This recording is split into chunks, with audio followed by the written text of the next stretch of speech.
Super prime time ఈ సమయానికి ఉన్న 6 బిగ్ బ్రేకింగ్ వార్తల్ని మొదటిగా మనం చూద్దాం. వాటిలో మొదటిది తెలంగాణలో అసెంబ్లీ ఎమ్మెల్యేలతో సీఎం రేవంత్ భేటీ. చర్చపై దిశానిర్దేశం చేయబోతున్నారు. ఈ నేపథ్యంలోనే ఎమ్మెల్సీలకు దిశానిర్దేశం చేయనున్నారు సీఎం రేవంత్ రెడ్డి.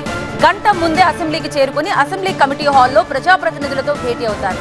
మున్సిపాలిటీ సవరణ, జీహెచ్ఎంసీ, తెలంగాణ పంచాయతీరాజ్ సవరణ బిల్లుల్ని ఇవాళ సభలో ప్రవేశపెట్టనుంది తెలంగాణ సర్కార్. ఇది మొదటి బ్రేకింగ్ వార్త. రెండో బ్రేకింగ్ విషయానికి వద్దాం. కాసేపట్లో ఏపీ కేబినెట్ భేటీ ఉండబోతోంది. రాజధాని అమరావతి నిర్మాణమే ప్రధాన ఎజెండాగా కాసేపట్లో ఏపీ కేబినెట్ భేటీ కాబోతోంది.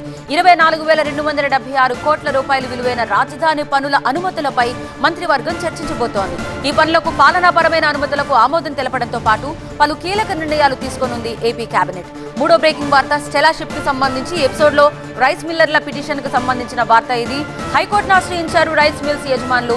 నౌకలో పారాబాయిల్డ్ రైస్ ను లోడ్ చేయకుండా అడ్డుకుంటున్నారంటూ పిటిషన్ దాఖలు చేశారు. ఈ లోడింగ్ కి అనుమతి ఇచ్చేలా అధికారులకు ఆదేశాలు ఇవ్వాలంటూ కోరుతున్నారు. ఈ పిటిషన్ పై ఇవాళ విచారణ చేపట్టనుంది హైకోర్టు. ఇక నాలుగో బ్రేకింగ్ వార్త విషయానికి వద్దాం. కుల్గామ్ ఎన్కౌంటర్ కు సంబంధించిన బ్రేకింగ్ వార్త అందుతోంది. ఉగ్రవాదులకి దళాలకి మధ్య ఇక్కడ భీకర కాల్పులు కొనసాగుతున్నాయి. ఈ కాల్పుల్లో 5 ఉగ్రవాదులు హతమయ్యారు.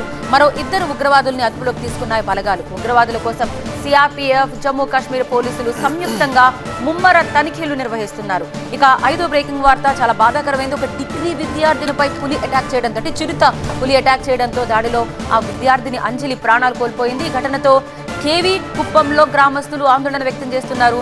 చిరుత సంచారంపై సమాచారం ఇచ్చినా సరే అధికారులు పట్టించుకోలేదంటూ వీరంతా ఆగ్రహం వ్యక్తం చేస్తున్నారు. ఇప్పటికైనా చిరుత నుంచి తమని కాపాడాలి అంటూ వారు కోరుతున్నారు. ఇక ఆరో బ్రేకింగ్ వార్త ఒక గుడ్ న్యూస్ అనే చెప్పాలి. H1B వీసాలు సులభతరం చేసింది అమెరికా. ఈ యువతకు అంటే బైడెన్ ప్రభుత్వం గుడ్ న్యూస్ చెప్పినట్టుగానే భావించాలి. నిపుణులైన విదేశీయుల్ని నియమించుకునేందుకు అమెరికా కంపెనీలకు అవకాశం కల్పిస్తూ నిబంధనల్లో మార్పులు చేసింది. F1 విద్యార్థి వీసాల్ని H1B వీసాలుగా మార్చుకునే ఛాన్స్ కూడా కల్పించింది. ఇది లక్షల మంది భారతీయ వృత్తి నిపుణులకు ప్రయోజనం చేకూర్చనుంది. ఇవి సమయానుకున్న 6 బిగ్ బ్రేకింగ్ వార్తలు.